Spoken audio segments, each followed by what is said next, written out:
Bene data bakristo bavandimwe nshuti bakundwa muri Kristo Yesu, twongeye kubasuhuza. Yesu ashimwe.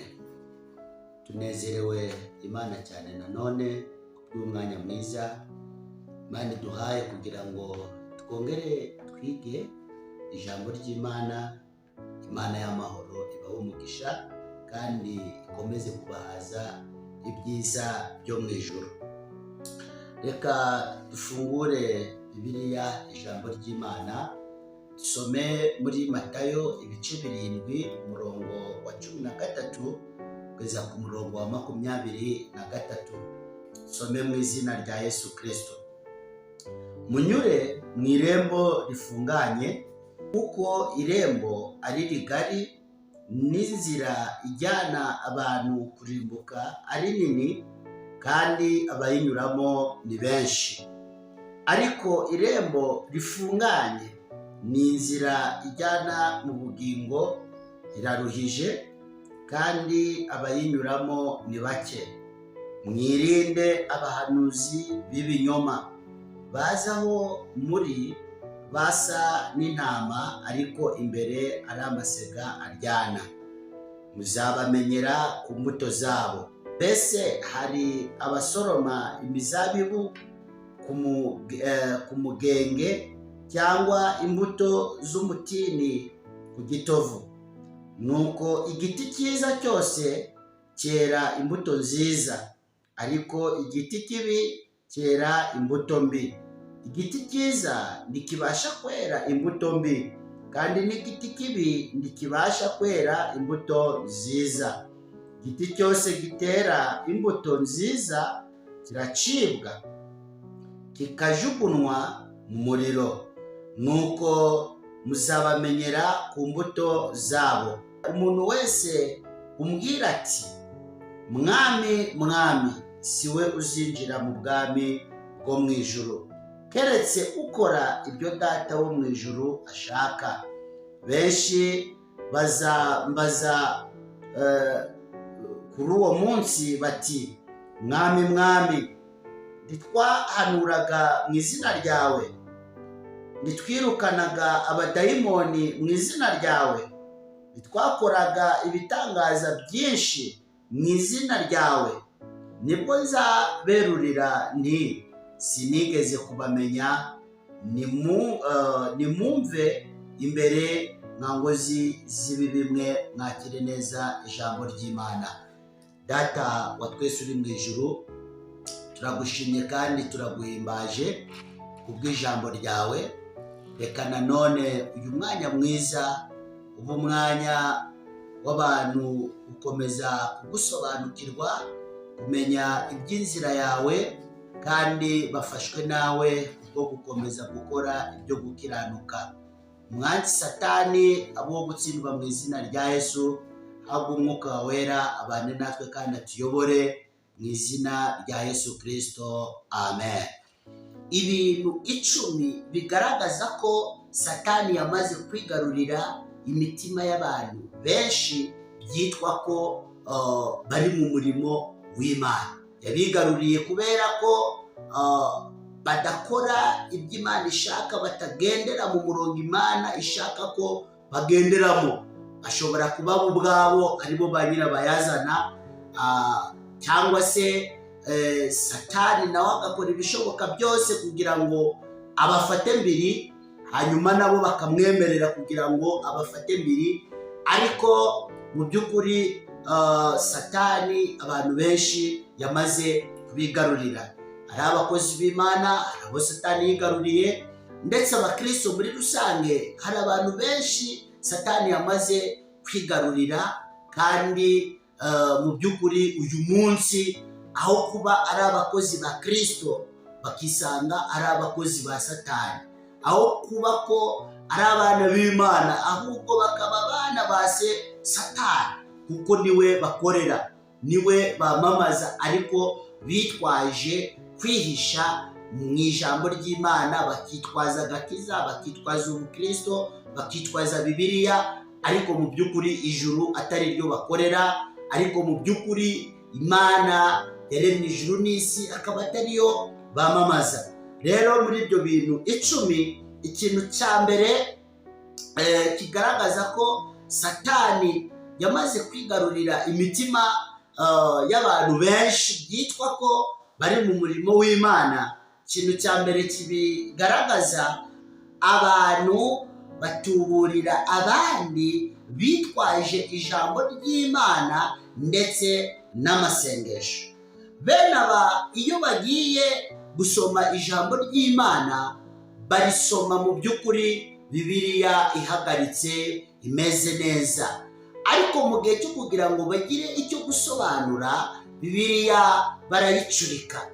Bishatse kuvuga ngo ibyo bakora nyuma y'uko basomye ijambo ry'Imana, aho kuyoborwa n'Umwuka Wera, aho kuyoborwa n'imbaraga z'Imana muri kwa kuvuga ijambo ry'Imana, muri kwa kwigisha ijambo ry'Imana, bisanga ahubwo bayobowe n'ibyiyumviro byabo cyangwa se bakayoborwa n'amarangamutima yabo, aho kugira ngo Umwuka Wera abashe kubayobora. Niho uzajya gusanga ndetse n'iyo bageze mu gihe cyo gusenga, uzasanga bamwe bagira uburyo batwaramo imvugo zabo.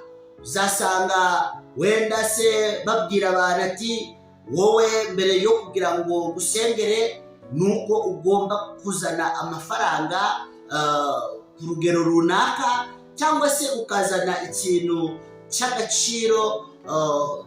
cy'agaciro kugira ngo agusenge. Kugira ngo ubohoke nuko ugomba kugira icyo utanga. Utaragira icyo utanga ntabwo Imana ishobora kukubohora. Ibyo uzajya gusanga ari ibintu biranga bene aba bantu bagenda batuburira abandi ariko bitwaje ijambo ry'Imana n'amasengesho. Imyifatire yabo uzasanga ari ya myifatire mu by'ukuri idakenewe kandi Imana itashakaga ko bagira. Ese bene aba ngaba ni iki Bibiliya ibavugaho? Yeremiya ibice 17 umurongo wa 11, ijambo ry'Imana riravuga ngo, umuntu wirundanyaho ubutunzi bw'amahugu ni nk'inkware ibundikira amagi itateye. Ubwo butunzi buzamusiga agabanijemo kabiri iminsi yo kubaho kwe, hanyuma azaba umupfapfa.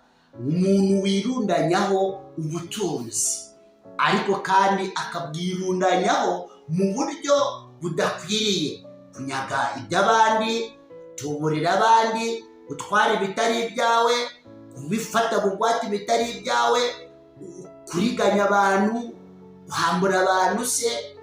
Ibyo bintu byose umuntu yirundanyaho ariko mu buryo budakwiriye, wameze nk'inkware igenda ikararira amagi ariko itateye.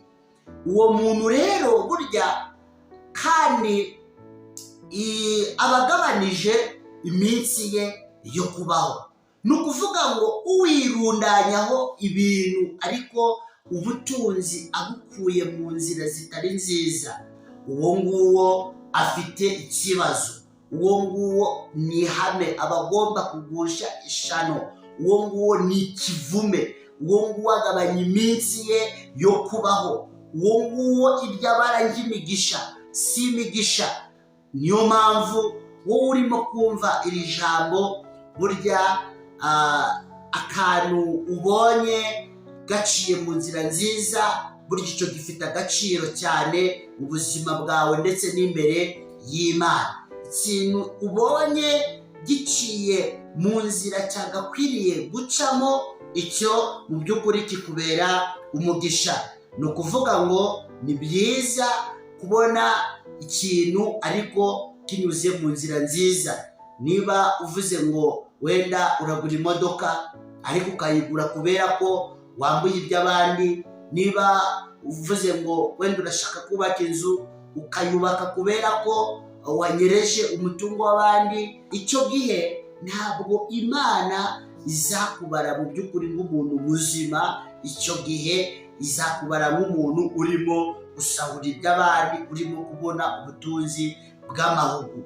Rero mu itorero abantu barahari uyu munsi, yari abakora ivugabutumwa ariko bakaba abambuzi, bakaba abo kunyaga abandi bantu, bakaba abo kuriganya abandi bantu, ariko bitwaje ijambo ry'Imana. Abandi bakitwaza n'abanyamasengesho, abandi bakitwaza n'abahanuzi, ariko ibyo bavuga, ibyo bakora bikaza bitandukanye n'ibyo Imana yashakaga kugira ngo bakore.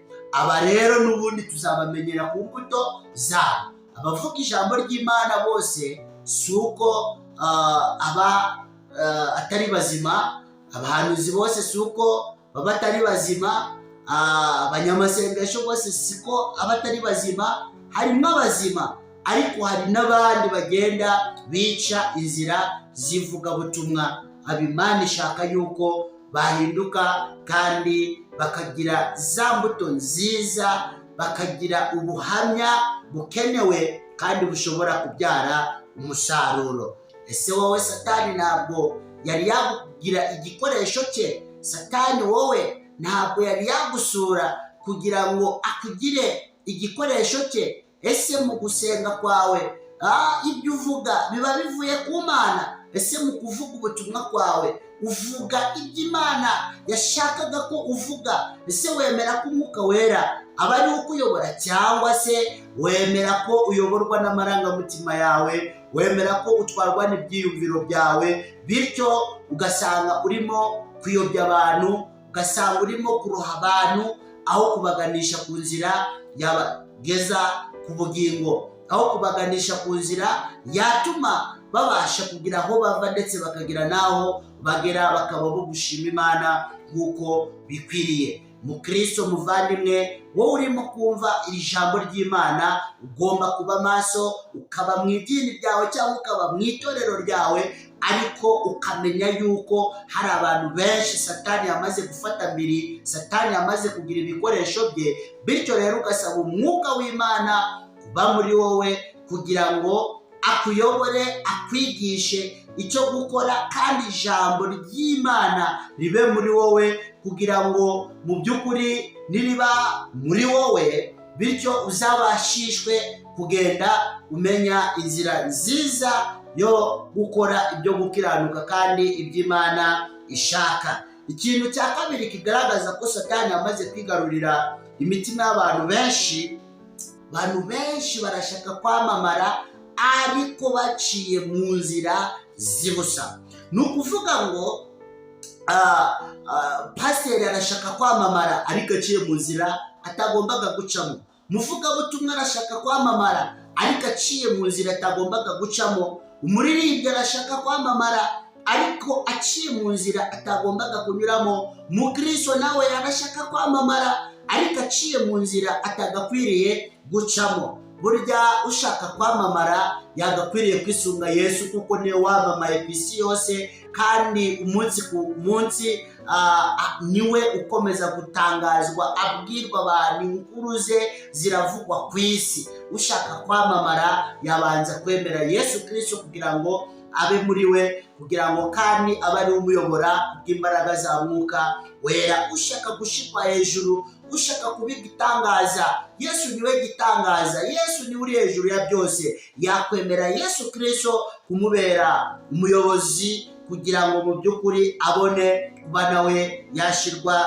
hejuru. Bityo rero iyo umuntu ashatse kwamamara ariko aciye inzira z'ibusamo, icyo uko byagenda kose abigira ingaruka, cyangwa se bimutera noneho kugendera mu nzira no kwisunga ibintu atagakwiriye kwisunga, no kugendera mu bintu atagakwiriye kugenderamo. Ni ukuvuga ngo bizatuma kenshi na kenshi bamwe, cyangwa se bituma bamwe usanga bashaka uko bakorana n'imyuka mibi ya Satani kugira ngo bagire imbaraga cyangwa se bagire power. Uzasanga benshi barimo kwisunga gukorana n'imyuka mibi ya Satani, bashaka yama esprit de puissance, bashaka kugira ngo bagire ya myuka mibi ituma bagira imbaraga. ituma bavuga imbere y'abantu bagaceceka, ituma yavuga ibizima, yavuga ibigoramye, yavuga ibipfuye, yavuga ibitari ku murongo, yavuga ibyahehe n'ibyahehe,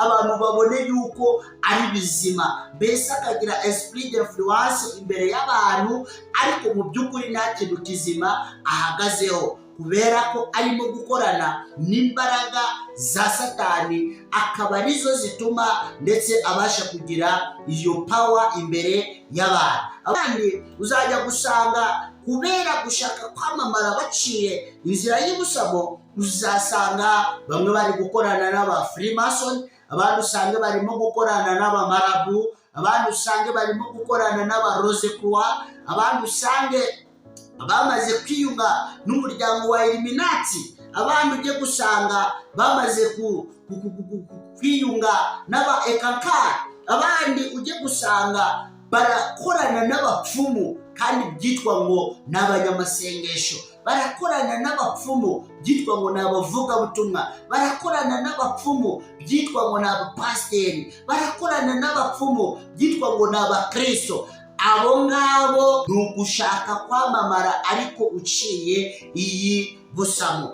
Icyo wakora cyose ukagikora atari umwuka wera wabanye nawe kugira ngo akigukoreshe, ibyo byose byahinduka imvabusa kandi n'iherezo ryawe ntabwo ryaba ryiza, kandi kuri iyi si byazi byakunda ni imivumo uba uri gusarura. Rero bakristo bavandimwe, tube maso kugira ngo tumenye abo gukurikira n'abo tutagomba gukurikira, tumenye abo kuturambikaho ibiganza n'abatari abo kuturambikaho ibiganza, tumenye abo twagendana nabo n'abo tutagomba kugendana nabo. Ariko Satani arafite abantu bamukorera kandi barashaka kugira ngo bagushe benshi mu bwoko bw'Imana, mu bana b'Imana, maze Satani agende yigwizaho abantu, kandi cyane cyane afatana ba bandi bari mu itorero mu murimo w'Imana barimo gusenga. Kuba maso rero birakwiriye, ariko Satani yamaze kwinjira mu mitima y'abantu kandi bavuga yuko bari mu itorero mu murimo w'Imana. Matayo 23 umurongo wa 12, ijambo ry'Imana riravuga ngo uzishyira hejuru azacishwa bugufi, uzicisha bugufi azashyirwa hejuru.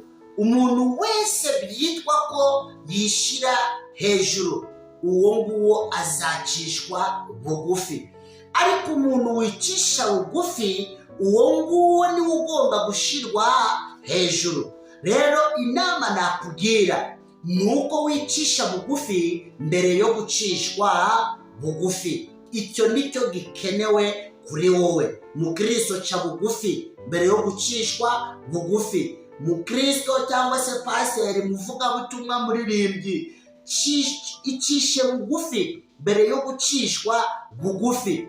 Wikwishyira hejuru, wishaka kwamamara ariko utamamajwe n'Imana, wishaka kwishyira hejuru ariko udashyizwe hejuru n'Imana, wishaka kwiyamamaza ariko umwuka wera atari kumwe nawe, ubwiza bw'Imana butari kuri wowe. Niba ushaka kuba icyamamare, amamaza Yesu nk'uko bikwiriye, vuga Imana nk'uko bikwiriye, shyira hejuru icyubahiro cy'Imana, shyira hejuru ijambo ry'Imana, urivuge nk'uko bikwiriye, uryigisha abantu nk'uko bikwiriye. Aho Imana izaguha umugisha kandi izakugirira neza, kandi Imana izagendana nawe. Ikintu cya gatatu kigaragaza ko Satani amaze kwigarurira imitima y'abantu benshi ni ugukunda ibintu n'amafaranga kurusha uko bakunda Imana n'abantu.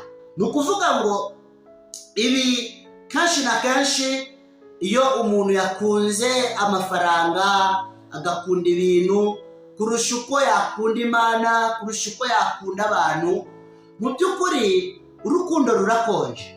Usibye kuba urukundo rushobora gukonja, icyo ibi ngibi bibyara ubugambanyi. hahandi uzasanga pasiteri yagambaniye pasiteri mugenzi we, hahandi uzajya gusanga umuririmbyi yagambaniye umuririmbyi mugenzi we, hahandi uzajya gusanga umukristo yagambaniye abakristo bagenzi be, cyangwa se yagambaniye n'undi muntu wenda se utari umukristo, wenda se udasenga cyangwa se akaba anasenga ariko wenda badasengera mu itorero rimwe. Hano uzajya gusanga ahangaha umuntu azavuga ati kugira ngo wowe urambikeho ibiganza ngweze gusengere nka pasiteri cyangwa se muzamure mu ndera uberevera pasiteri, nuko ugomba kubanza kuzana inka.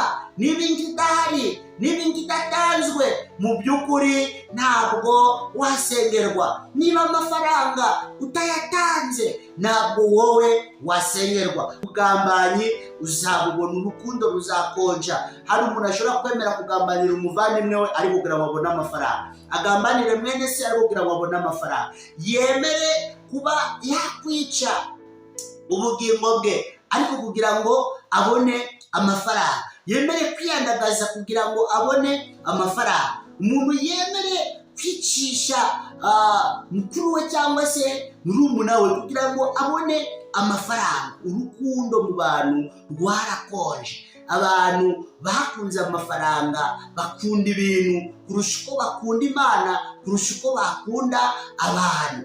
Kandi ijambo ry'Imana ryarambwiye ngo bazamenya ko muri abigishwa banjye nimukundana. Ese ntuzaba udakunda uwo muri kumwe, ukaba udashobora kugirira neza uwo muri kumwe? Ese uzaba ushobora gukunda Imana utigeze urebeshaho amaso yawe y'umubiri? Ntabwo ibyo bizashoboka. Rero birakwiriye ko muri ibi bihe bya nyuma ubaho mu buzima bwa bundi bwo gushaka uko wamenya Imana neza, ukunda Imana nk'uko bikwiriye n'imbaraga zawe, kandi ukazikoresha kubwo gukora umurimo w'Imana. Ubwenge bwawe ukabukoresha kubwo gukora umurimo w'Imana kugira ngo aheza Imana yifuza ko ugera abe ariho ushaka kugera. Abaheburayo ibice 13 umurongo wa 5, reka twumve icyo ijambo ry'Imana rivuga. Ntimukagire ingeso zo gukunda impiya, ahubwo mujye munyurwa n'ibyo mufite, kuko ubwayo yavuze iti sinzagusiga na hato kandi ntabwo nzaguhana na hato. Kunyurwa rero ni ibintu byananiye abantu benshi, kandi kubera kutanyurwa nibyo bigenda bituma abantu banyaga iby'abandi, bakajya utwabo bakarya n'utw'abandi. Ukajya gusanga bitumye barya imitsi y'imfubyi, barya utw'abakene, ariko kandi bitari ngombwa. Kubera kutanyurwa, kubera gukunda imbiya, nyine akagambane karaza. Rero ku bantu bakora umurimo w'Imana batitaye kuri ibi byose, bakita ku mugambi wo gukora umurimo w'Imana, icyo Imana yabasezeranije ni uko itazabasiga kandi itazabahana na hato.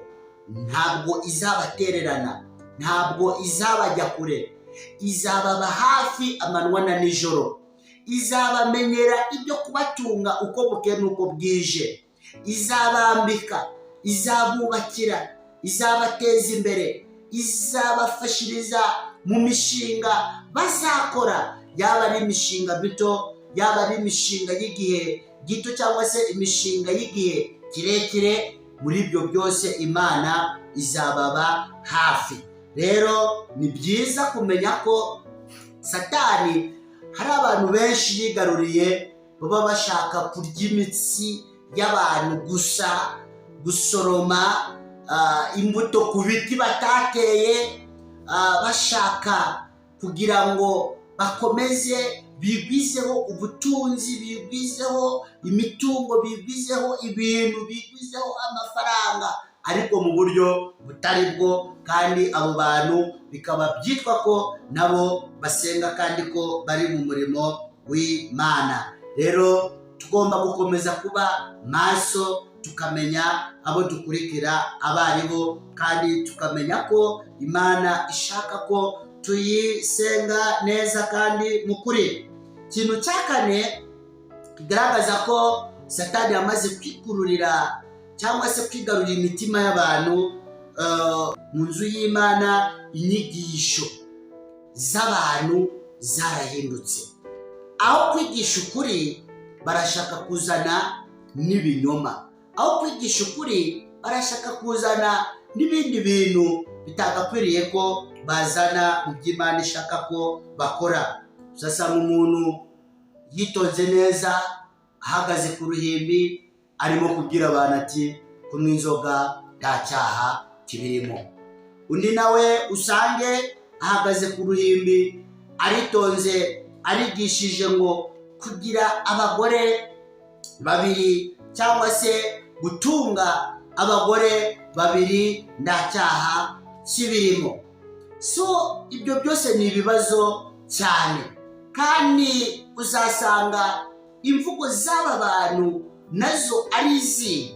Uzasanga bagenda bagaragaza n'indi myitwarire itari myiza imbere y'abantu, ariko bo babona yuko ari ibintu byiza. Uzasanga ari abantu bavugana ubwibone, ari abantu bafite ubwirasi, ari abantu bafite agasuzuguro, ari abantu mbese bamaze kwishyira ku rwego runaka rwo hejuru, high level, bumva yuko mu by'ukuri icyo bavuga cyose kwaba ari ukuri, kandi ko abantu bavuga amina. Ntabwo ari ikintu cyose uzavugira amina. Uba ugomba gushishoza muri ibi bihe bya nyuma, inyigisho zabaye nyinshi cyane.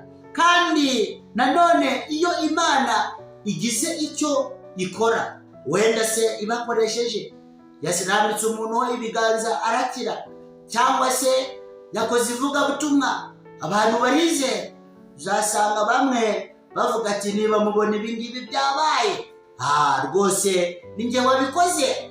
Aho gushima Imana, aho gushyira hejuru icyubahiro cy'Imana, uzajya gusanga bisingiza aho gusingiza Imana. Yesaya ibice 5 umurongo wa 20, ijambo ry'Imana riravuga ngo bazabona ishano abita ikibi icyiza, n'icyiza bakacyita ikibi.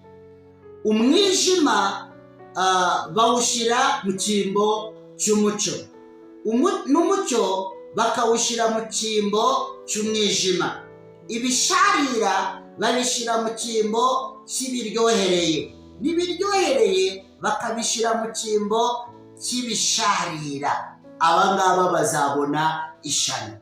Niba icyiza ugihindura ikibi, ikibi ukagihindura icyiza, umucyo ukawuhindura umwijima, umwijima ukawuhindura umucyo, igishaririye ukagihindura ikiryohereye, n'ikiryohereye ukagihindura igishaririye, mu by'ukuri muzabona ishano, muzahanwa n'Imana, muzacirirwaho iteka n'Imana. Tukira ahangaha muri Yesaya 5 umurongo wa 22, ho ijambo ry'Imana riravuga ngo bazabona ishano abigira indwara zo kunywa inzoga, bakagira imbaraga zo guturira ibisindisha.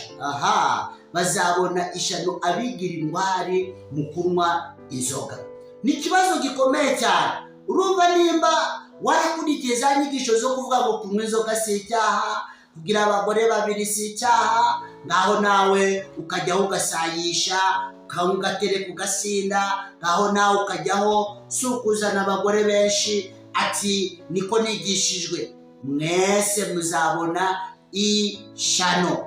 Vino n'umukobanyi, kandi inzoga zigira gute? Zirakubaganisha, kandi nuzinywa ntagira iki, ntagira ubwenge. Uko niko ijambo ry'Imana ryambwiye, kandi ijambo ry'Imana ryarambwiye ngo umugabo akwiriye kugira umugore umwe.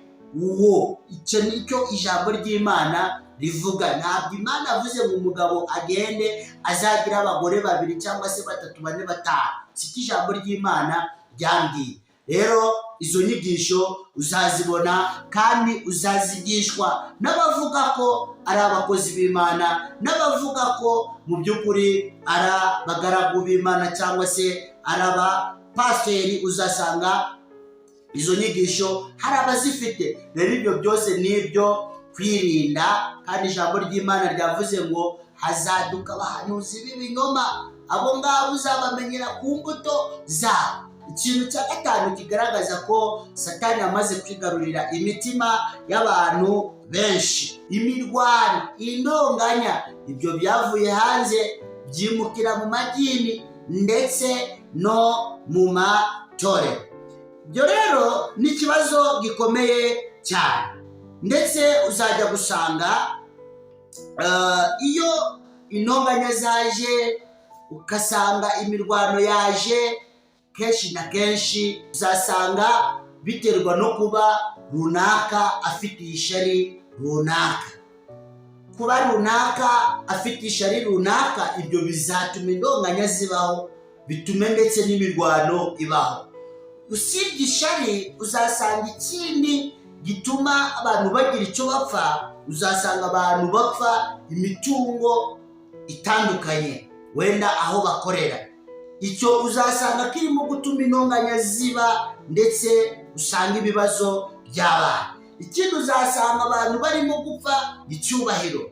Wenda ujye gusanga umwe mu idini asengeramo cyangwa mu itorero ati ngewe ntabwo bangize bishop, ngewe ntabwo bangize revera paseri, ngewe ntabwo bangize se regionali, ngewe ntabwo bangize se archbishop, ntabwo bangize musenyeri, ngewe rwose barandwanyije, ntabwo bemera yuko ngira homba ndetse ngire naho ngera, bityo rero ntabwo tuzabana mu mahoro. Ugasanga ibyo bibazo biraza bivuka kandi bikavukira mu madini no mu matorero. Se ni ryari tutazavuga ko Satani yamaze kwigarurira imitima y'abantu benshi, byitwa ko bari mu nzu y'Imana, byitwa ko ari abakristo, byitwa ko ari abakozi b'Imana, byitwa ko bakorera Imana. Ni ryari tutazavuga ko hari abo Satani yamaze kwigarurira.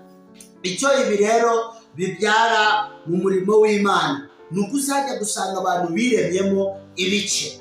Usibye kwiremamo ibice, bamwe bazaba ba runaka, abandi babe aba runaka, kubera ko hari byinshi batumvikanyeho kubera intonganya ndetse no kubera ibintu by'amashari n'ibindi. Ikindi uzajya gusanga abantu icyo imirwano ndetse intonganya bizana, uzasanga bituma abantu noneho babaho mu kugambanirana. Yagambanira uriya ariko bari mu murimo w'Imana, n'uriya agambanira uriya ariko bose bari mu murimo w'Imana. Ujye gusanga abantu mu by'ukuri babayeho ariko batabanye neza, kandi byitwa ko bose bari mu murimo w'Imana. Nanone ubwumvikane buzaba buke cyane hagati y'abantu byitwa ko bakorana umurimo w'Imana cyangwa se ko basenga. Ikindi ni uko iterambere ry'umurimo w'Imana rizadindira. Donc itorero ntirizatera imbere mu buryo bw'umwuka, ndetse ntirizatera imbere no mu buryo bw'umubiri. Ikindi ni uko abantu benshi bazabasha gusubira inyuma, bazasubira inyuma mu buryo bw'umwuka, ndetse n'ibinashoboka basubire n'inyuma mu buryo bw'umubiri. Ibyo rero ni ibintu abantu tuba tugomba kwirinda. Intonganya n'ibindi byose byatuma tutabana n'Imana neza, tuba tugomba kubyirinda. Ariko kuko Satani amaze kwigarurira imitima y'abantu benshi, niyo mpamvu uzajya mu idini ubisangemo, niyo mpamvu uzajya mu itorero ubisangemo. Ariko uhagaze agomba kwirinda atagwa, uri ku murongo agomba kwirinda atava ku murongo, uri mu cyerekezo agomba kwirinda kugira ngo atava mu cyerekezo cyiza, urimo umwuka w'Imana agomba kwirinda kugira ngo uwo mwuka w'Imana akomeze amubemo, ndetse akomeze anajijukire mu kumva ijambo ry'Imana nk'uko bikwiriye. Ijambo ry'Imana, Abaroma igice cya mbere umurongo wa 29, ijambo ry'Imana riravuga ngo buzuye gukiranirwa kose n'ububi, no kurarikira n'igomwa, buzuye n'ishari n'ubwicanyi n'indonganya n'ubugambanyi no gukina ku mubyimba no gusebaniriza mu byongorerano. Rero iri ni ijambo ry'Imana. Abantu b'abagambanyi, abantu bagira ubugome, urugomo, abantu bagira mu by'ukuri kunegura abandi bavugira mu matwi, abantu bagira gukora ibibi bakarangwa n'ingeso zitari nziza, bakayoborwa na kamere, ya mirimo ya kamere ukajya gusanga niyo bari gukora. Bene abangaba n'ubundi ni abakozi ba Satani, ni abakozi ba Satani.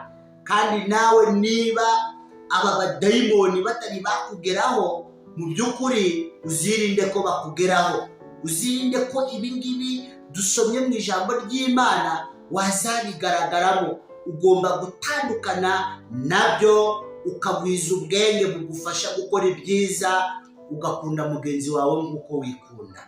Icyo wumva ko wakorerwa akaba ari cyo wumva ko wakorera mugenzi wawe. Ikintu cya gatandatu kigaragaza ko Satani yamaze kwigarurira imitima y'abantu benshi kandi byitwa ko bari mu itorero. Ikintu cya gatandatu, abantu bamwe bamaze gufata uruhimbi rw'Imana mu itorero baruhereza Satani cyangwa se Lucifer. Icyo ni ikibazo gikomeye cyane. Bene aba bantu aho bari ntuzajya gusanga bashigikira ko umugore ku mugore basezerana bagahabwa umugisha, bakarambikwaho ibiganza byo kubana hagati yabo. Abantu muzajya gusanga mu madini cyangwa se mu matorero barimo, uzajya gusanga bahesha ubukwe cyangwa se ishingiranwa umugisha ry'umugabo n'undi mugabo, ari byo abantu bita ubutinganyi. Si ubutinganyi ukajya gusanga abantu babuhaye intebe, babuharuriye inzira, babuhaye umwanya ngo byinjire mu nzu y'Imana. Abandi ukajya gusanga barakorera ubufindo rwose ku ruhimbi mu nzu y'Imana, mu nzu yitiriwe izina ry'Imana. Ibibazo bikomeye cyane. Mu by'ukuri twibuke ibyabaye ku gihe cya Sodomu na Gomora, twibuke ibyabaye muri icyo gihe, twibuke ko abantu barimbutse kubera gukora ibyo batagakwiriye gukora. Twibuke ibyabaye ku bwa Nowa yarigishije ariko abantu banga kumva, banga kuva kuri zima. Ariko ibyabayeho nuko baje kurimbuka, mwuzure w'amazi warabarimbuye, ariko ngo Nowa yarokokanye n'umuryango we ndetse n'inyamaswa n'ibikururuka ndetse n'ibiguruka. Mu by'ukuri Nowa aza kurokoka, abandi bose bararimbuka. Ese nuko batabwirizwaga? Ese nuko batigishwaga? Ariko twumve ngo hari n'abantu birengagiza ukuri kw'ijambo ry'Imana kubera ko ibyo bashaka kwinjiramo hari izindi nyungu babifitemo, kubera ko hari ibyo wenda bahawe, bagahitamo kuba bakora ibyo batagakwiriye gukora. Igitabo cy'Itangiriro igice cya 6 umurongo wa 1 kugeza ku murongo wa 8, ariko cyane cyane umurongo wa 6 n'umurongo wa 8, twibuke ko abana b'abantu barongoye abagore, yewe abantu babaho bakora ibyangwa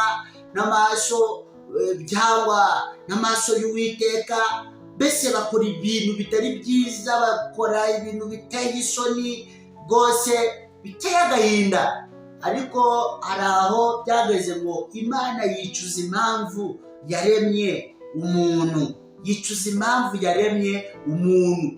Rero niba Imana yaraguhamagaye uri muzima kugira ngo uvuge ibyo yagutumye, ukore ibyo yagutumye, wigisha abantu bave mu byaha, bayoboke inzira ibaganisha ku kubona ubugingo buhoraho, ugahindukira wowe ukazana za nyigisho za Satani mu bantu, ugatangira kwigisha abantu gukora ibyo Imana itagutumye, ese wumva umusaruro ari uwuhe? Nimba ari cyo wahawe kugira ngo uyobye abantu, ibyo ngibyo ntacyo wakunguka kandi nta n'umusaruro byakugezaho. Bakozi b'Imana, tube maso, bakristo tube maso, ariko ubutinganyi no mu nsengero, ubutinganyi mu madini bwamaze kugeramo. Tugomba kuba maso kandi Imana kugira ngo yongere kutwishimira. Ikintu cya karindwi kigaragaza ko Satani yamaze kwigarurira imitima y'abantu kandi byitwa ko bari mu rusengero cyangwa se mu madini byitwa ko basenga, nuko ubusambanyi n'inda zitateganije bigaragara ku bantu kandi byitwa ko bari mu nzu y'Imana. Icyo ni ikibazo gikomeye cyane. Rero Abakorinto ba mbere igice cya 6 buriya uhereye ku murongo wa 16 bageza ku murongo wa 20, mu by'ukuri iyo wifatanyije na maraya nuko muba mwabaye umubiri umwe, ugomba kuvunga ubusambanyi rero.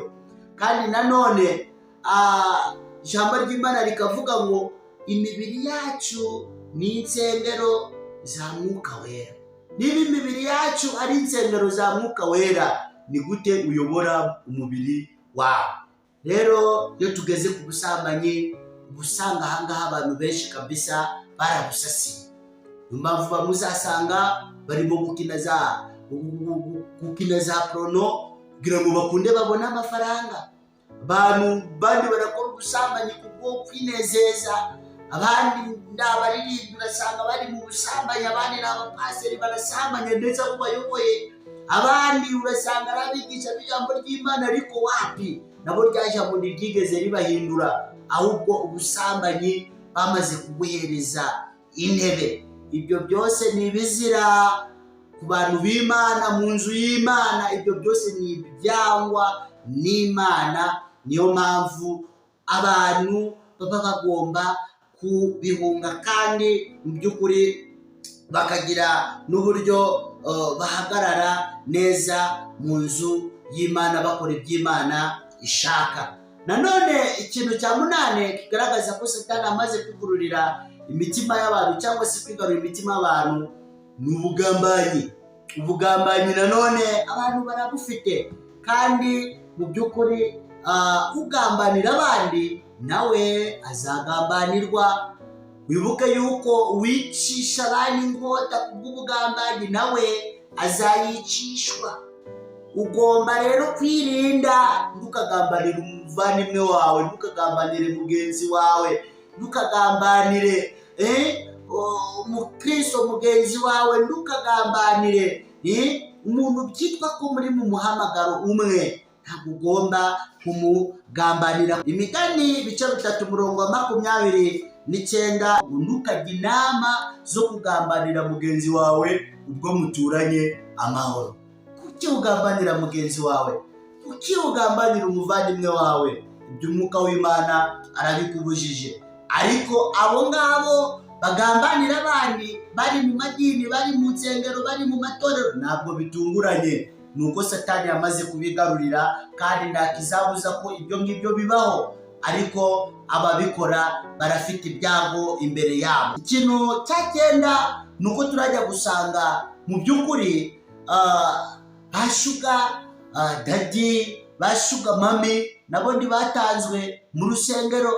Abantu benshi bazaza mu rusengero bambaye neza, biteye ibirungo byose bishoboka, ariko burya ku rusengero ni lieu de rencontre cyangwa se naho guhurira, naho baba bahaniye za rendez-vous. Bashuga dadi, bashuga mami nabo batanzwe mu nzu y'Imana, nabo barimo.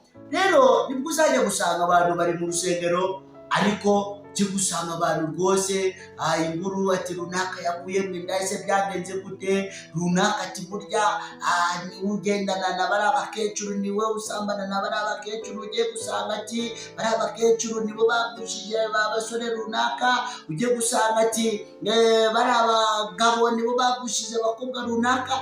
Abantu bakagenda bica abandi mu mutwe buhoro buhoro, mu by'ukuri ukajya gusanga ubukristo bari bafite buvuyeho kubera ko bahuye n'uruvagusenya, bahuye na ba shuga dadi. Bakobwa mwitonde, bagore mwitonde, bahungu mwitonde, namwe bagabo mwitonde, abakiri mu mwuka w'Imana mwitonde. Yesu aracyari ku ngoma, Yesu aracyari ku ngoma. Ijambo ry'Imana wamenye ntirikakuvemo, ugomba kurizirikana. Umwuka w'Imana ukurimo ugomba kureka akakuyobora kandi akagufasha gutsinda abo bose barimo gukorera mu madini ndetse no mu matorero nk'abambari ba Satani cyangwa se nk'abakozi ba Satani. Abo uzabatsinda kubera ko mu by'ukuri umwuka w'Imana akurimo, kubera ko ufite gukiranukira Imana. Ikintu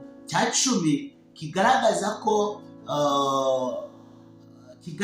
ko Satani yamaze kwigarurira imitima y'abantu benshi, nuko abantu bamwe mu nsengero ndetse no mu madini babaye bamwumve ibyo mbabwira ariko ntimurebe ibyo nkora. Ariko icyo Bibiliya ivuga ni iki? Urebye muri Timoteyo wa mbere ibice 4 umurongo wa 12 aravuga ngo ntihakagire uhinyura ubusore bwawe, ahubwo ube icyitegererezo cy'abizera ku byo uvuga no ku ngeso zawe no ku rukundo no ku kwizera no ku mutima uboneye. Urumva ko umukristo mwiza cyangwa se umukristo nyakuri aba agomba kuba icyitegererezo.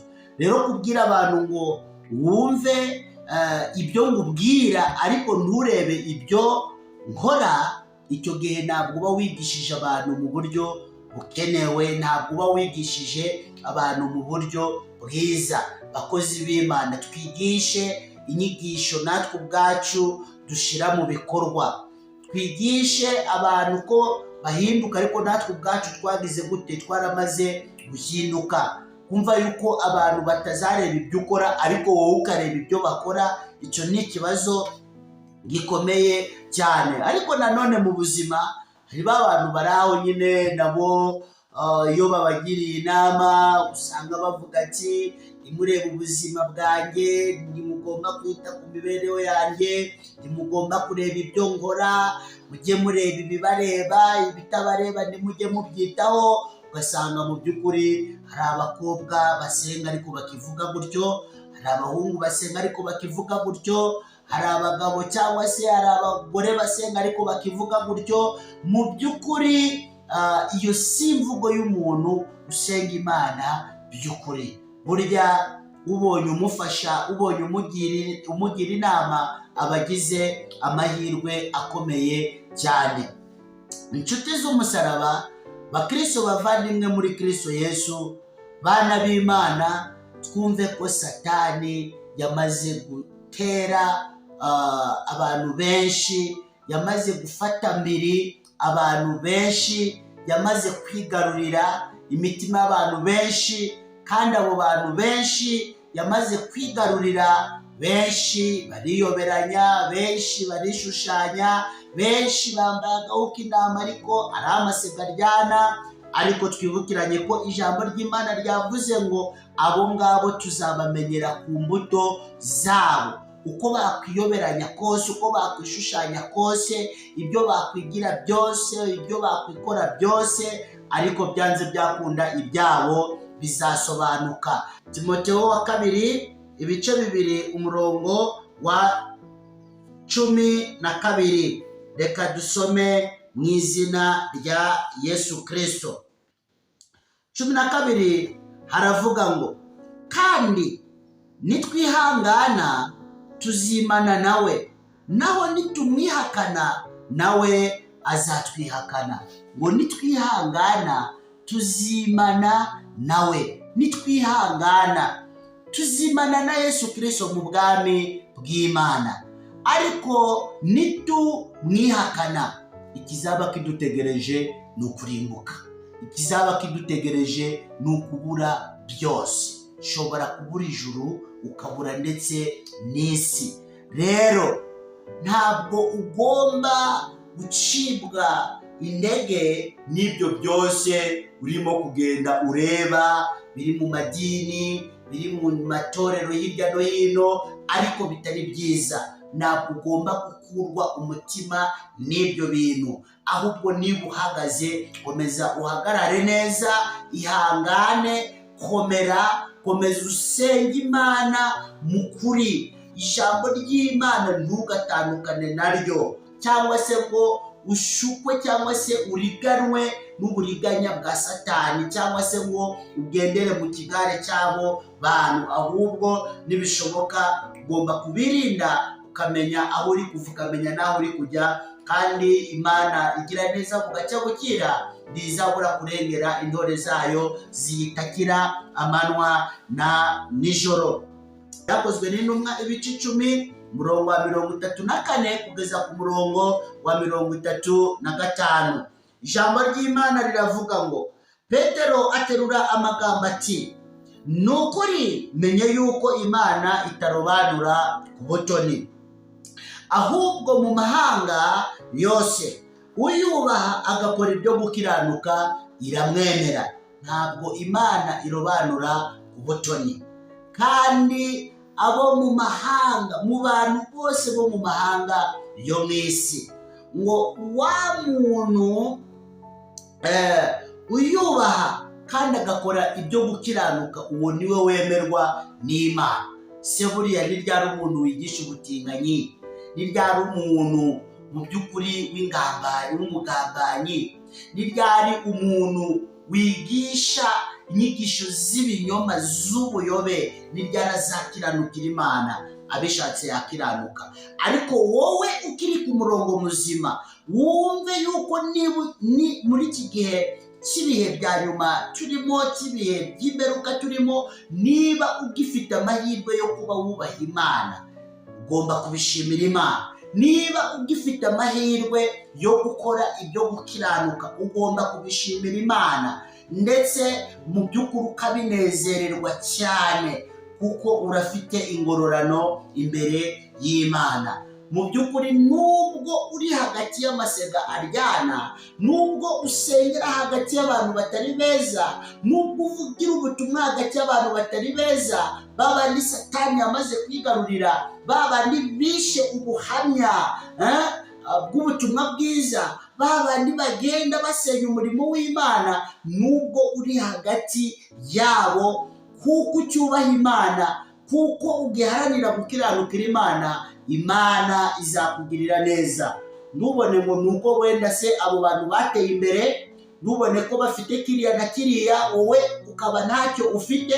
Ntugomba gukurwa umutima n'ibyo byose, kuko Imana ntirobanura ku butoni. Iyashoboye mu by'ukuri gufasha abatubanjirije, ikabagirira neza, igahembura ubugingo bwabo, ikabaha umugisha. Nawe uyu munsi yiteguye kukugirira neza, nushikama ugahagarara mu mwanya ukwiriye, mu by'ukuri ukarinda kwizera kwawe, ukarinda ubuhamya bwawe, ukarinda agakiza kawe, ugakomeza kuvuga ibya Yesu mu buryo bukwiriye. Imana izakwemera, kandi iminsi yose bizaguhana izakomeza kugushigikira, kandi ubutabazi n'ubufasha bw'Imana uzakomeza kububona mu izina rya Yesu Kristo. Mika ibice 6 umurongo wa 8. Reka twumve icyo Imana nanone ivuga. Ijambo ry'Imana riravuga ngo, yewe mwana w'umuntu we, yakweretse icyiza icyo ari cyo. Icyo Uwiteka agushakaho ni iki? Ni ugukora ibyo gukiranuka, no gukunda kubabarira, no kugendana n'Imana yawe wicisha bugufi. Imana ishaka yuko icyiza ukimenya ng'icyiza. ikibi ukakimenya nk'ikibi, icyo kubaha ishaka kucyubaha, icyo gutesha agaciro ishaka ko ugitesha agaciro. Rero ni byiza ko uharanira gukora ibyo gukiranuka, kandi ni byiza ko ukunda kubabarira, ukagendana umutima w'imbabazi, ukagendana umutima w'urukundo, ukagendana gukiranuka, ukagendana guca bugufi. Mu gusenga kwawe mu by'ukuri Imana ikabona ko ufite kwicisha bugufi. Iteka ryose iyo umuntu afite kwicisha bugufi imbere y'Imana asenga, kandi agasenga bimuvuye ku mutima, mu by'ukuri uwo muntu Imana imugirira neza. Ntabwo Imana imureka ngo cyangwa se mu by'ukuri imubuze uburyo. Rero ugomba guharanira gukora ibyo Imana ishaka, ugaharanira mu by'ukuri kugendera mu nzira Imana ishaka ko ugenderamo. Ntiwiyandurishe iby'isi, ikigukwiriye ureke kize mu by'ukuri kigukwiriye, ikitagukwiriye mu by'ukuri ubwo ntikigukwiriye nta n'umwanya uba ugomba kugitakazaho. Tesalonika ba mbere ibice 4 murongo wa 3 kugeza ku murongo wa 7, ijambo ry'Imana riravuga ngo icyo Imana ishaka ni iki? Ni ukwezwa kwanyu no kwirinda gusambana. Imana ishaka ko wezwa. Urezwa n'iki? Urezwa n'ijambo ry'Imana, urezwa n'amaraso ya Yesu Kristo. Mu by'ukuri Imana ishaka ko wezwa, ishaka ko mu by'ukuri kandi usibye kwezwa, ishaka ko wirinda gusambana, wirinda ubusambanyi. Niba abantu benshi baramaze kugotwa n'ubusambanyi, bari mu madini, bari mu nsengero, wowe ugomba kubyirinda, ugaharanira ko ubitsinda mu izina rya Yesu Kristo. Kandi burya iyo wirinze biba byiza cyane kurushaho, kandi n'Imana ishobora byose ifite imbaraga zo kubigufashamo. Mudatwarwa n'irari ryo kurigira nk'abapagani batazi Imana. Ntabwo ugomba gutwarwa n'irari usenga Imana, ntabwo ukwiye gutwarwa n'irari uri umukristo, ntabwo ukwiye gutwarwa n'irari uri pasiteri, ntabwo ukwiye gutwarwa n'irari uri umuvugabutumwa, uri diyakoni, ntabwo ukwiye gutwarwa n'irari mu by'ukuri uri umunyamasengesho, ntabwo ukwiye gutwarwa n'irari uri umuntu uvuga iby'Imana, uri umuntu ugabura iby'Imana. Ntabwo ukwiriye gutwarwa n'irari. Niba warabatuwe, hunga irari. Irari urirekera, ugomba kurirekera, kandi nabo ubasengere ku Mana kugira ngo Imana ibafashe nabo ibahindure ndetse ibageze kuri Kristo Yesu. Kandi ngo umuntu wese areke kuriganya mwene se kuri ibyo, kuko umwami wacu ahora inzigo y'ibyo byose, nk'uko twabanje kubabwira no kubahamiriza. Imana ntiyaduhamagariye kwanduzwa, ahubwo yaduhamagariye kwezwa. Ntabwo Imana yaduhamagariye kwanduzwa, ahubwo yaduhamagariye kwezwa. Rero mu by'ukuri hari ibintu byinshi abantu benshi bagiyemo, ari abasenga, ari babandi bajya mu rusengero, ari abatajyamo. Hari ibintu usanga bihuje abantu, kuriganya, kurengera abandi, mu by'ukuri ubugambanyi ugasanga buri mu bantu. Ntabwo ari ibyo ngibyo Imana yaduhamagariye. Imana yaduhamagariye kwezwa. Ntabwo Imana yaduhamagariye gukora ibibi, cyangwa kuyoborwa n'ingeso mbi, cyangwa kuyoborwa n'ubwenge bubi, cyangwa se gukora ibyaha, cyangwa se kuba ingaruzamuheto za Satani. No, ntabwo ari ibyo ngibyo Imana yaduhamagariye. Imana yaduhamagariye kwezwa. Reka wezwe n'amaraso ya Yesu Kristo, reka wezwe n'ijambo ry'Imana. Ijambo ry'Imana rihindura ubuzima bwawe, kandi nawe wamaze kugwa wamaze kuba ingaruzwa muheto ya Satani mu izina rya Yesu. Nawe wasenga bikongera bikemera, wabohoka bikemera, wagarukira Imana bikemera, wava muri ibyo byose bitagufitiye umumaro bikemera mu izina rya Yesu. Abo badayimoni bagufashe mbiri bakurekura mu izina rya Yesu bikemera. Ariko bantu basenga, dukwiriye gusengera umurimo w'Imana, tugasengera abakozi b'Imana, tugasengera abakristo muri rusange, tugasengera abavugabutumwa,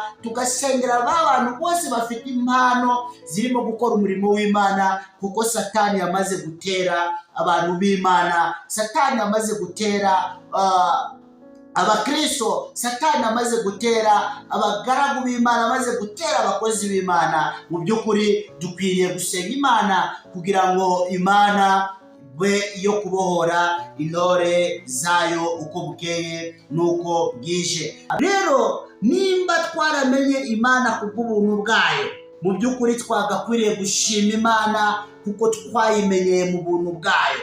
Niba twarahawe agakiza kubw'ubuntu, twagakwiriye kubishimira Imana. Nimba twarabohowe tukava mu bubata bwa Satani, twagakwiriye kubishimira Imana. Abantu rero bakora bashaka kugira ngo basubire aho Imana yabavanye, bakora bashaka kugira ngo biyandurishe iby'isi, batwarwe n'ubugome, bagendere mu nzira zitari zo gukiranukira Imana. Abo bose barafite ibibazo, bakwiriye kubyina bava muri ibyo byose barimo, nabo bakongera gushima Imana nk'uko bikwiriye, kandi umwuka wera w'Imana akongera agakorera muri bo. Ijambo ry'Imana muri Luka ibice 17 umurongo wa mbere, ijambo ry'Imana aravuga ngo nta kizabuza ibisitaza kuza, ariko ubizana azabona ishyano. Aba bantu bose Satani yamaze kwigarurira imitima yabo muri ibi bihe bya none, akaba arimo kubakoresha, bakaba bo gusenya umurimo w'Imana kandi bavuga ko bawurimo. Bakaba bari gusenya ubwoko bw'Imana, bakaba bari gusenya abana b'Imana, bakaba barimo gusandaza aho kubaka, bakaba barimo kwigwizaho ubutunzi, bakaba barimo kuriganya abantu, bakaba barimo kugambanira abantu, ariko basenga Imana. Mu by'ukuri ibyo bisitaza byose bateza, ijambo ry'Imana rivuga ngo nta kizabuza ibisitaza kuza, ariko ngo ababizana bazagusha ishyano. Abo rero bari mu bibazo, n'ibivume, nta mahoro bafite, nta mugisha w'Imana bafite, keretse nabo ubwabo bongeye kuvuga ati twarayobye. Nubwo bigaragara ko natwe turi abavugabutumwa, cyangwa twarayobye nubwo tugaragara ko dusenga, twarayobye nubwo tugaragara ko turi abakristo, ariko ibyo dukora si byo Kristo ashaka ko dukora. Kuko burya niba uvuga ngo uri umukristo, ugomba kugendana ingeso nk'iza Kristo, ugomba kugira akamero nk'aka Kristo, ugomba kugendana gukiranuka, guca bugufi, kubaha, ugomba kugendana ingeso nziza, ugomba guturwamo n'umwuka wera, kandi umwuka wera akakuyobora. Mu by'ukuri imico ya Kristo ukayigira, genda uvuga ibya Kristo. Imvugo zawe ziba zigomba kuba imvugo nziza, zifite gahunda kandi ziri ku murongo. Rero abateza ibisitaza bose bazagusha ishyano. Reka dusoze dusoma umurongo wo muri Luka 18 umurongo wa 6 kugeza ku murongo wa 8. Ijambo ry'Imana riravuga ngo nuko umwami Yesu arabaza ati, ntimwumvise ibyo umucamanza ukiranirwa yavuze? Ubwo bibaye bityo, Imana se yo ntizarengera intore zayo ziyitakira amanywa na nijoro? Mbese yazirangarana? Ndababwira yuko izazirengera vuba. Ariko umwana w'umuntu naza, mbese azasanga kwizera kukiri mu isi? Icyo ni ikibazo gikomeye cyane bakundwa muri Kristo Yesu. Nubwo muri iyi minsi turimo abantu benshi Satani yamaze kubigarurira, mu by'ukuri abasenga nibyo dukomeze dusenge, abagihagaze dukomeze duhagarare, abacyubaha Imana dukomeze duhagarare, abashaka gukiranukira Imana dukomeze duhagarare. Umucamanza ukiranirwa yibutse kugirira neza. Umugore umwe gendaga umunsi ku wundi ashaka ko yamugirira neza, yamugiriye neza nk'umuntu.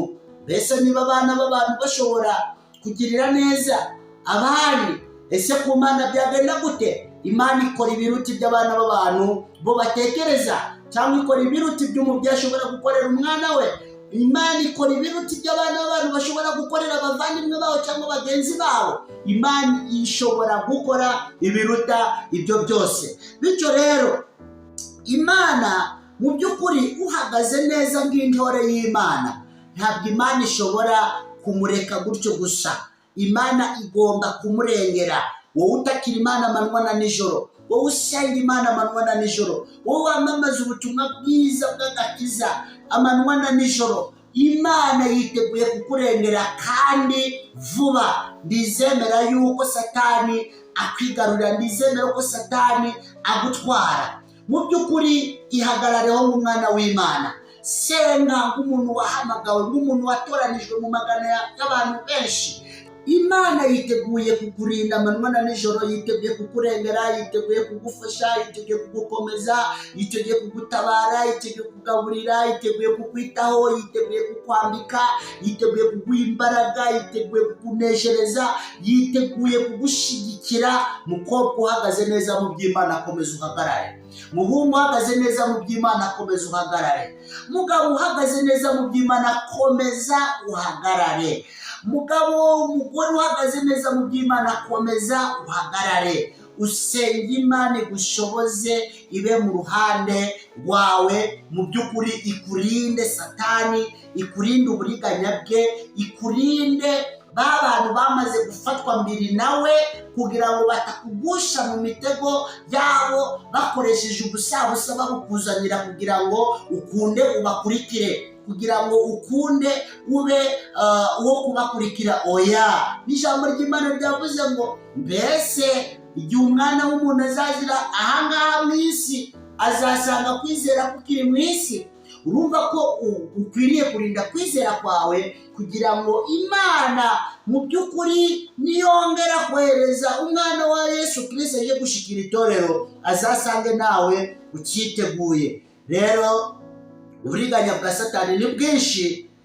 Satani arakoresha ibishoboka byose kugira ngo agushe abantu benshi mu mitego. Hari abo yamaze gutwara, barabafite, ariko nanone nubwo abafite, benshi barakihishe mu murimo w'Imana, benshi barakihishe mu bukristo, benshi barakihishe mu ivugabutumwa. N'uyu munsi barakora ivugabutumwa bitwaje Bibiliya, ariko mu by'ukuri ibibari mu mutima, ibibari mu bwenge, ibibari mu ntekerezo zabo ni amasekaryana, ni bibi, si byiza.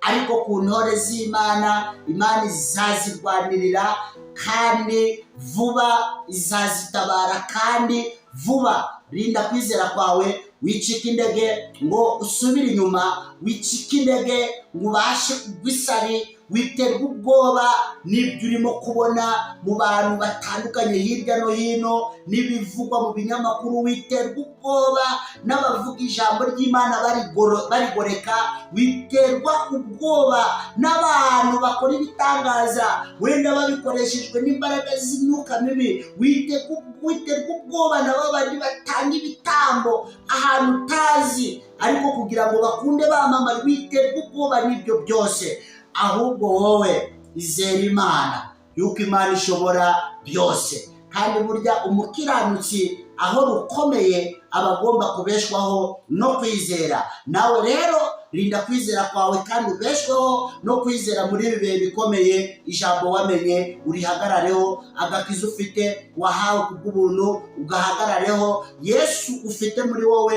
umuhagarareho. Ubwiza bw'Imana buzakubaho, umwuka w'Imana azakubaho, kandi mu by'ukuri kunesha kw'Imana kuzabasha kuba mu ruhande rwawe.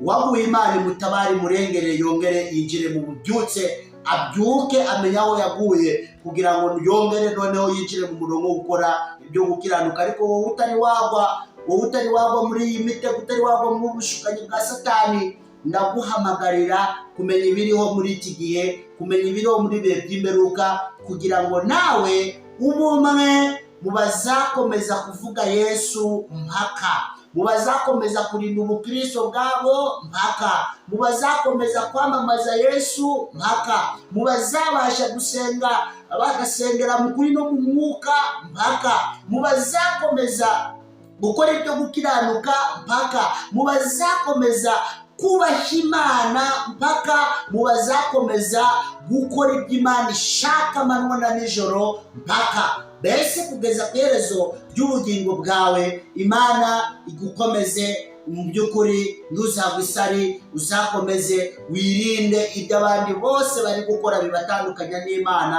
ahubwo wowe ukomeze gukora ibyakomeza gutuma ubusabane bwawe n'Imana bukomeza. Imana irengera, Imana itabarira ku gihe, Imana idakoze isoni, Imana itarobanura ku butoni, izabana nawe kandi izakugirira neza mu izina rya Yesu Kristo. Kandi n'ingororano uzazibona nk'umuntu wanesheje urupfu, uzazibona nk'umuntu watsinze icyaha, uzazibona nk'umuntu utaremereye Satani ko akuyobora, agutegeka, utaremereye Satani ko agenga ubuzima bwawe. Imana ikugiriye neza aho uri hose mu izina rya Yesu Kristo. Reka dusenge Imana.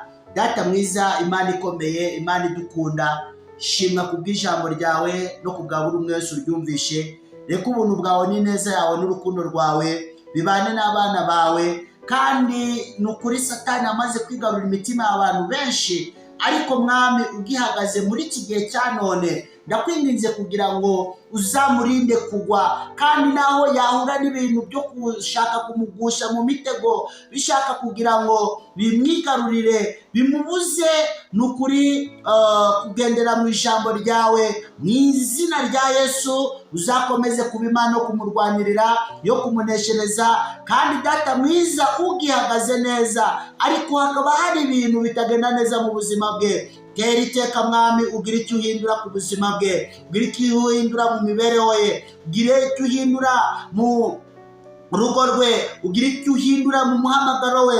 Muterere iteka abona ibitangaza byawe, abona imbaraga zawe mu izina rya Yesu Kristo. Kandi muri ibi bihe bya none abahagaze neza, reka ukomeze kubakoresha imirimo y'ubutwari, maze abatari bakumenya bakumenye, kandi na babandi Satani yamaze kwigarurira. Mwami, birashoboka cyane ko nanone wakongera kubasanga mu byo barimo, mu byo bakora, ugahindura imitima yabo, kugira ngo Mwami nabo bakomeze kuba bakongera kuguhimbaza nk'uko bikwiriye. Ndagusabye kugira ngo Umwuka Wera akomeze kwikorera mu bantu, akomeze gukorera mu mitima y'abantu, maze ibyo ushaka ko biba aba ari byo bikomeza kubaho, kandi ukomeze kurengera intore zawe zigutakira amanywa na nijoro, kandi vuba Mwami Imana zibona ineza yawe. Tubisabye twizeye, tuzi ko uri Imana izakomeza kubigenza neza, gukora imirimo kubwo kuyubahisha, mu izina ry'Umwami wacu Yesu Kristo, amen. Imana ibagire neza mu izina rya Yesu Kristo, kandi ibasange, ikomeze kubaterera iteka muri byose, ibarinde Satani n'imyuka ye mibi, barinde abazimu n'abadayimoni, maze izina ry'Imana rikomeze guhabwa icyubahiro mu izina rya Yesu Kristo, amen.